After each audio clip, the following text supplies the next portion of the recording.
Hello, guys. This is Lydia, the lifestyle coach, and welcome to another live feed.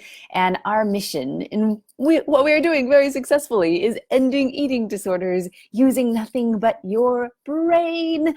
And there are hundreds and hundreds and hundreds of people all around the world that are getting to enjoy that absolute freedom where food isn't on their mind, where they don't have those obsessive thoughts, where they have no compulsions to binge or overeat, where they're able to accept their body, where they're in a place where they never have to worry about that coming back. And that's really what we're talking about here today.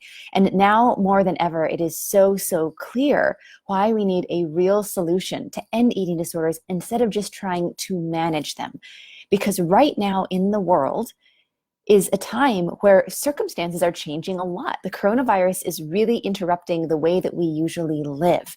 And it's bringing to light something really important that the world is waking up to that we've known for years, is that you've got to have real freedom or it's not going to be sustainable. There's no way that you can control all of your circumstances or call it freedom if your circumstances change and you're not free anymore, or you're not able to manage this eating disorder anymore. So we're going to take a deep dive into that right now, because I know that so many of you have been, writing in and asking questions of like, what do I do? Like, I'm trapped at home with all of my triggers. Like, I have the kitchen right there. It's there all day, every day. I have all of this stress going on, and people are seeing a really big uptick of all of these eating disordered behaviors. And it's a scary thing. I get it. Like, I've been there. I was a binge eater, bulimic, like for years and years. I know what it feels like to be totally out of control. And I also know what it's like to be on the other side of this, to be completely free, where it literally doesn't matter what happens in your life or in your world, that you are solid. Like, nothing can make you binge. You don't even think to binge. Why would you want to binge? What, you're stressed out? Why would eating a ton of food make sense? But I remember being in a place where nothing else made sense except to eat a ton of food. And it felt like that was the only thing that could ever happen. So hi, Julie. So fun to see you on. Welcome, welcome. All right, you guys. So we're going to take a deep dive into this. I know it's really needed right now about this like corona fever. Like, you've heard of like cabin fever, right? With like when you're trapped inside and it's just like, it's making you go crazy. So this is corona fever. Like, so many of us are trapped inside at home with all the things that stress us out, with a world and circumstances that are stressing us out, and it feels super out of control. So yes, hey Julie, hey Jenna. Oh yes, Jenna's saying scary, the unknown. I know, this is a huge piece of it, is we don't know what's going to happen, right? And if that anxiety is connected to eating in a way that hurts you, then you're in trouble. Like, if those circumstances and your behaviors around food, if those things are linked, then yeah, you're not free. And so that's such an important thing. And thank you, Julie. Julie saying, I'm home all day, so easy to just graze. Exactly. Like, it's always there. The kitchen is always there, and it's not going away, and there isn't a break from it for who knows how long. You may just be there with the kitchen for weeks and weeks and weeks. And so that's why we're addressing this right now. So fun to see you guys on. For those of you who are just popping on, we are addressing corona fever, the being trapped at home with all of your trigger foods, your trigger circumstances, your trigger emotions. And feel free to like comment, to like, to heart, to say just hello. Let us know that you're here. And it's really fun to see you guys. Let me know if my earrings are too loud. Are my earrings too loud? I can hear them. I don't know if you can. Let me know, you guys. I know that sometimes I have earrings that interrupt live feeds. So thank you. Oh yeah. All right. Yes. Love this, you guys. Thank you, Robin. I know, lots of fear of the unknown. So I know that for grads of our program and the current clients, you guys, when you have specific questions, I know that we're doing like a really fun Q&A right after this to address some of these things coming up with, the fear, and you guys have so much freedom from food, but addressing fear specifically. And so we'll get into that on our other session. But right now we're really going to talk about, oh, thank you, Robin, letting me know you can't hear my earrings at all. Good. But, we're talking about right now this feeling of being trapped at home with our triggers. So first of all, let's address the idea of triggers, because we need to bust a myth right here, okay? Like, right here, we need to bust a myth, because there's this language, and I want to talk to you guys in the language that you're used to, but this language of, oh, this is my trigger, right? Think of the idea of that. Like, a trigger is like you pull a trigger on a gun and there's no choice what happens next. The trigger is pulled and it's over. It's done. There's no choice. The bullet's leaving the chamber. There isn't like a check this box if you want the bullet to leave the chamber. No, it's like it's going to happen. And this is a myth and a completely false belief. Completely false. So one thing that our clients learn very early on is that there's no such thing as triggers. The only thing that can happen is there's a circumstance or an emotion or a food that creates a reaction within you. And that is a completely separate thing than actually doing it. But when you don't know how to disconnect those things, then it feels like you're out of control. What it feels like is that there's this urge and this obsession to go and eat it, go and eat it, go and eat it. And you keep on thinking about it. So your brain is going round and round and round and round and round. And it feels like it's never going to stop until you act on it. So that's what we call triggers. It's not actually a trigger, but it's the thing that leads to the behavior. And it feels like we're out of control because it's incessant. It's at us, it's at us, it's at us. The thought of the food, that you should just go do it. Oh, you'll feel better if you do. It's all of these incessant thoughts and very real urges to do it. It's these urges that don't go away of actually eating the thing, of actually acting on it, whether it's eating or whether it's restricting or whatever that pattern is for you. And I know the feeling of like, it's like you're possessed. It's like your body is out of control. I remember looking down and being just so sick, way into this jar of peanut butter and just still thinking like, why am I doing this? I've got to stop.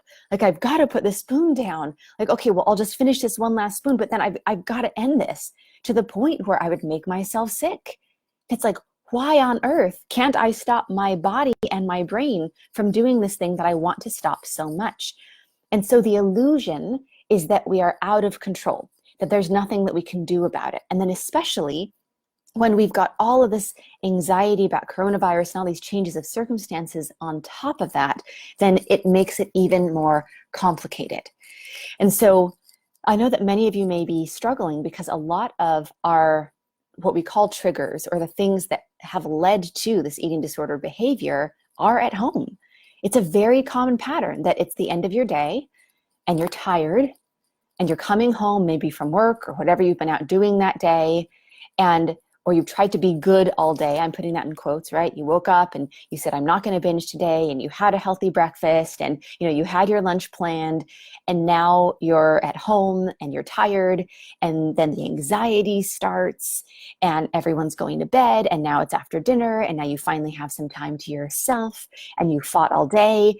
And then you just say, okay, well, I'm just going to have a little bit. I just, I deserve something. I deserve a treat. And so you go and you have a little bit after dinner, and maybe you're, getting yourself a second helping. And then you're like, well, I might as well have what I really want because that didn't satisfy me and that didn't satisfy me. So you go back and you have a little bit more and a little bit more. Well, none of this seems to be satisfying me. And why am I unsatisfied? I'm super full at this point. Or why am I not feeling full? Because I've just eaten so much food.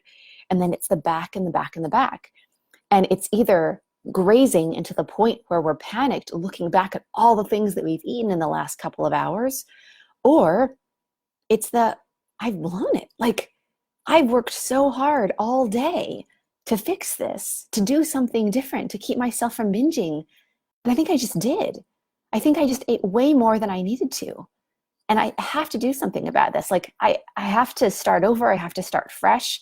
So I might as well have everything that I want tonight, because I'm going to need to get rid of it. Like, I'm going to never do this again. And then it's not the grazing. It's the all out, well, let's just get whatever we want, whatever we need.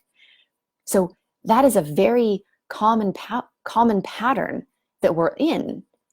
And then we perceive all of these things that are associated together, right?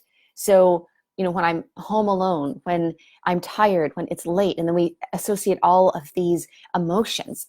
When I'm stressed, when I have anxiety, when I'm angry, when I feel this injustice, right? Like, all of those things are connected in our minds with this behavior with food.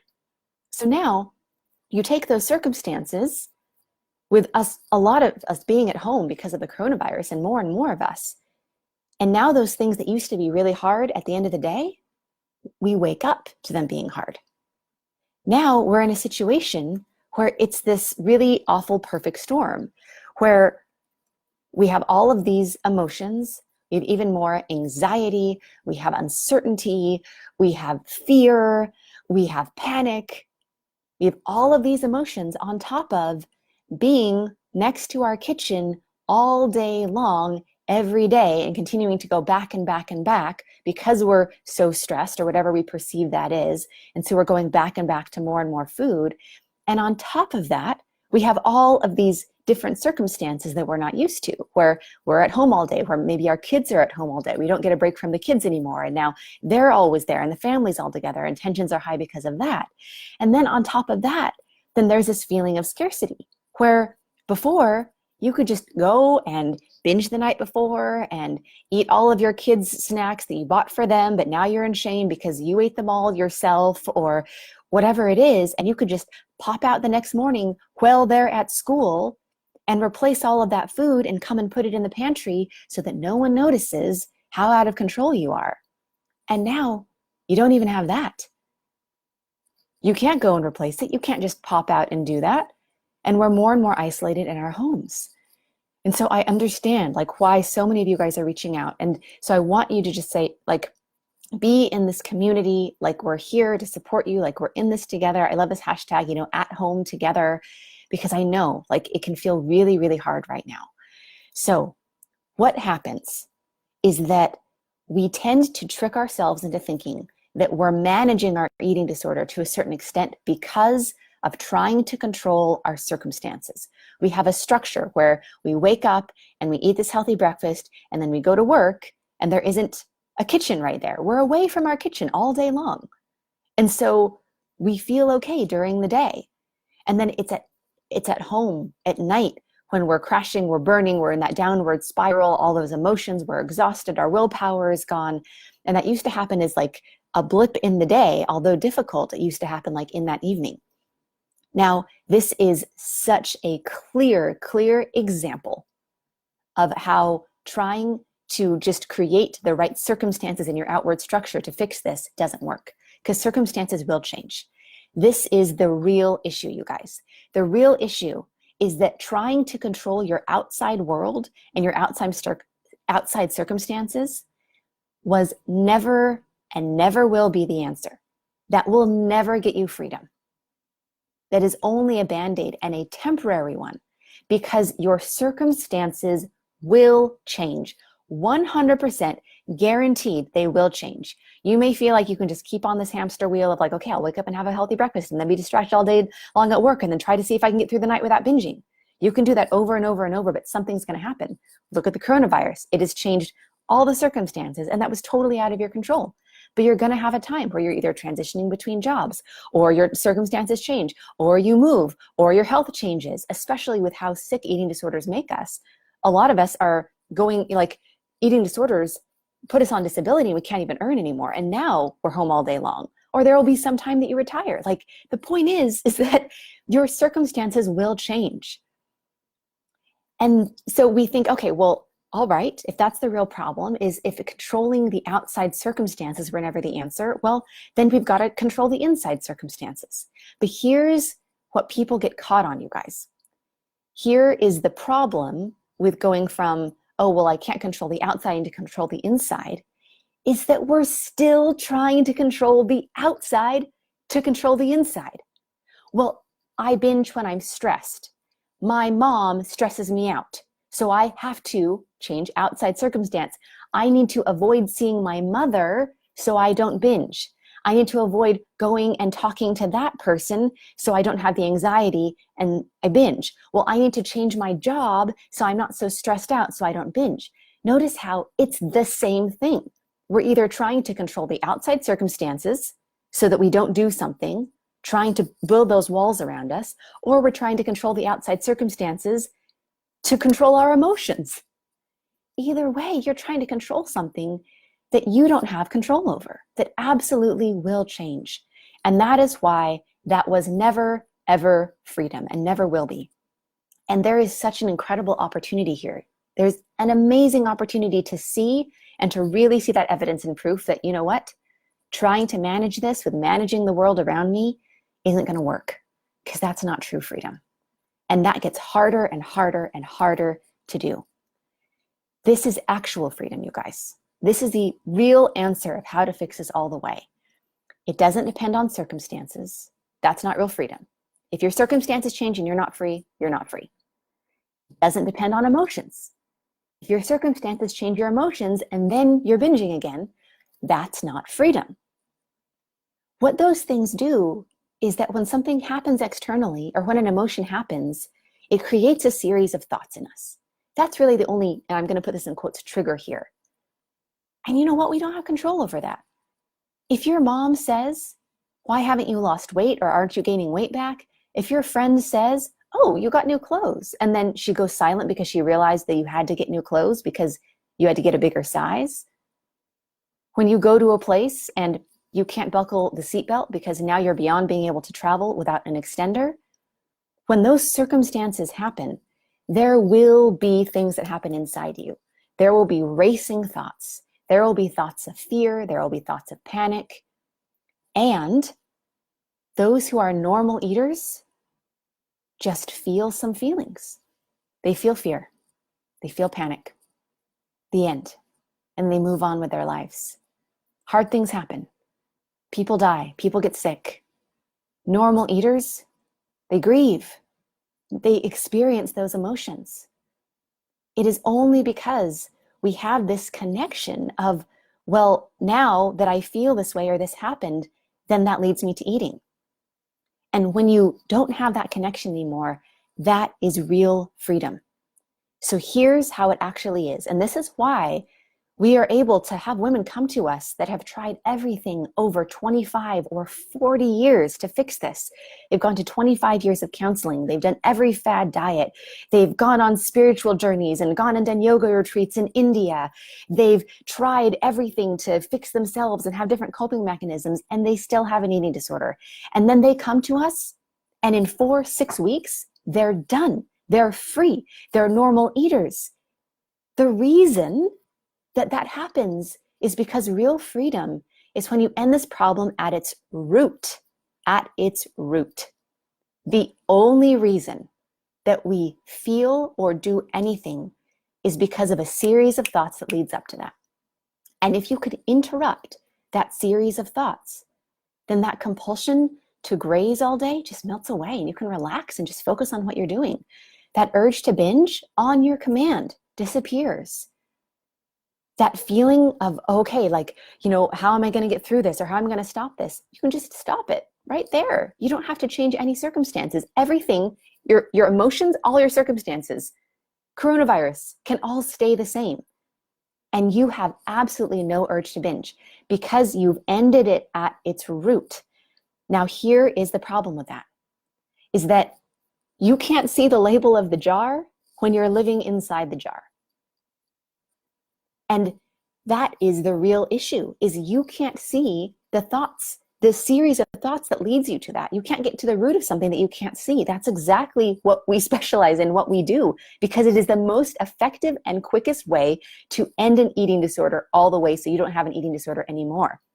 But because your brain sees these patterns as survival, what it does is that about 70 to 80% of those thoughts that lead up to the binge, the panic, the fear, are in the subconscious level. You're not aware of them. You don't even know what they are. And you're inside the jar, so you can't see what's on there.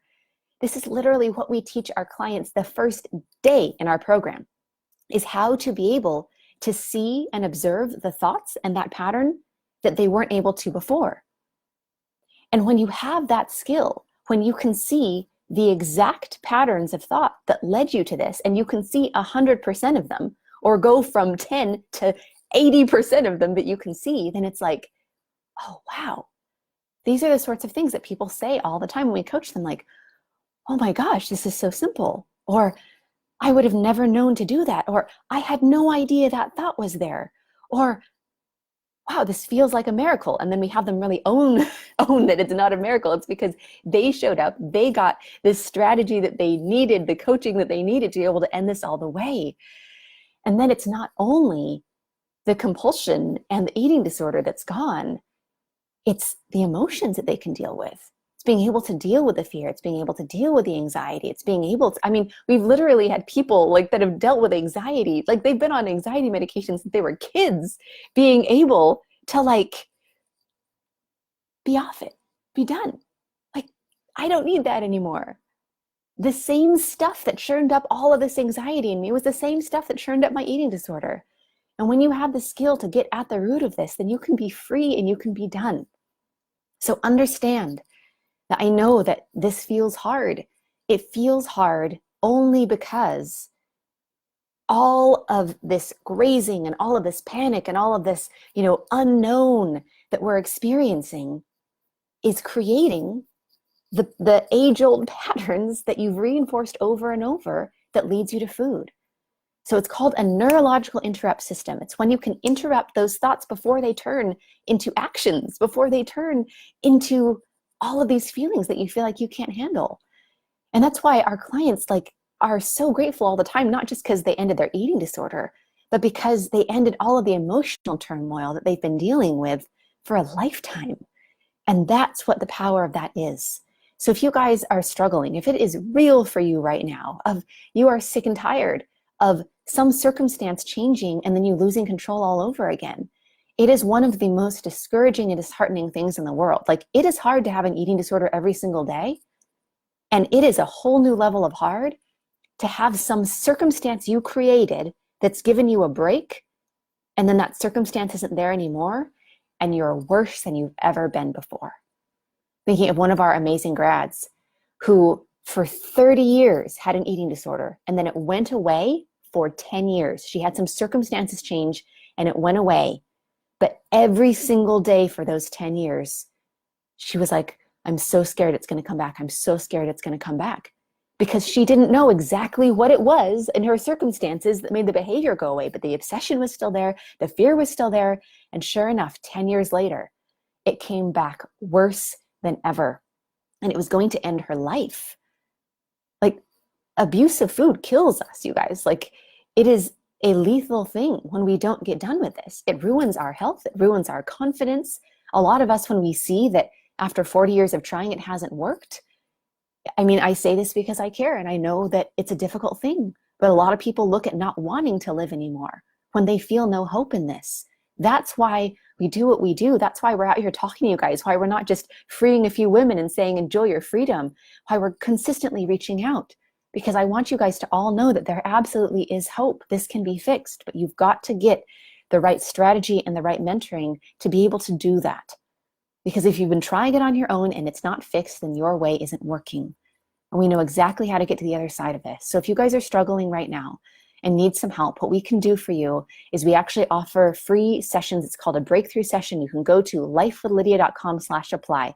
Again, it's lifewithlydia.com/apply. And you can sign up for a free breakthrough session. And we're going to get super clear on exactly what has been holding you back and those things that aren't in your awareness, so that you can be able to have more choice and more opportunity to be able to fix this. And more importantly, we're going to get super clear on what you want on the other side of this and what true freedom means for you. And we're going to get you exactly what you need for the next steps of how to solve this.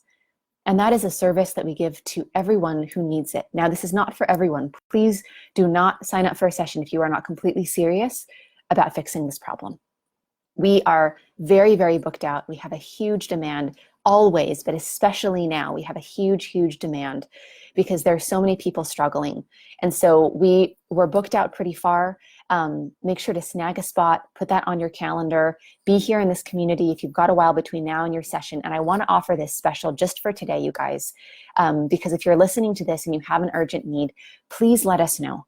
We've had some people that they couldn't get a session with us for 3 weeks, and they sent us a message and they said, hey, I'm in an urgent situation. I really need help right now. And we will do whatever we can to move up your session so that you can get help sooner than later. If your case is more urgent, please let us know. And we are prepared to, do what we need to. I know that, even I myself, we have a wonderful team, but I've opened up some extra time on my calendar for people. I actually just did that today for a couple of people who had an urgent situation. We're here to help you guys. We're in this together. We know exactly how to help you. But it's something that it takes a one-on-one conversation, because this is about you. This isn't about something in general. This isn't about a Band-Aid tip where just go and maybe feel better for a minute. We are committed to you being able to end your eating disorder all the way. And so this isn't something that comes back. This isn't something that any sort of circumstance can keep you from your freedom, because the world needs you right now. The world needs sane and calm and resourceful people that aren't struggling so much internally that they're no use to anyone else. This is something where it's so important to really fix this for you, and there's no better time than now. This is the time where everyone is waking up to what's truly important in life, the value of life, the value of being here, the value of being able to serve the world. All that is so important. And now you finally got some time. It was always a priority, but right now there's no better time to fix it. And so reach out, get the help that you need if you're absolutely serious about fixing this. Again, that's lifewithlydia.com/apply. And it's so fun to see you guys on today. I'm going to look at some of these comments. Robin's like, yes, no more mental obsession with food or other worries in life. Yeah, way to go, Robin. Love it, you guys. So fun to see you here. Oh, and Jen is saying, everyone, on social media, they're so edgy. Young moms panicking about milk and others posting empty shelf pics. I want to help, but everyone is so edgy and wanting to fight. I totally get it. Jenna, yeah, I get it. I know. And this is a really wonderful time to really celebrate the freedom that you have, Jenna. Like, I know that you reached out and you got our help, and we are celebrating how far you've come. I want you guys to, for those of you who have already gotten these principles in your life, who are celebrating so much freedom, really now is the time to go back and celebrate what this would have been like. Like, I know that stress is no fun. I know that what's happening in the world is no fun, but celebrate how things would have been if you hadn't have already stood for yourself and gotten the help that you needed with us. Like, yeah. And we have really amazing tools to help you guys along the way as well. So, and Jen is saying, oh my gosh, I'm writing that down to say to my son, you can't see the label on the jar because you're in the jar. Yeah. I know. Julie says, thank you, Lydia. Thank you, Julie. Mwah, mwah, mwah. Just love you guys. Thank you for being part of this community and making it great. Oh, so excited for you. And for all of those who are grads of the Beat the Binge program, who are now have these principles, or on the other side of this are free, I want to just to remind you that we have a very special Q&A just for our grads and clients, that we're going to take a deep dive into the principles that you guys know and really applying it to everything happening right now to get you guys to that next level, and really excited to see you guys soon. So anyway, love you guys. We will talk to you soon. This is Lydia, the Lifestyle Coach, signing off. Mwah. Bye.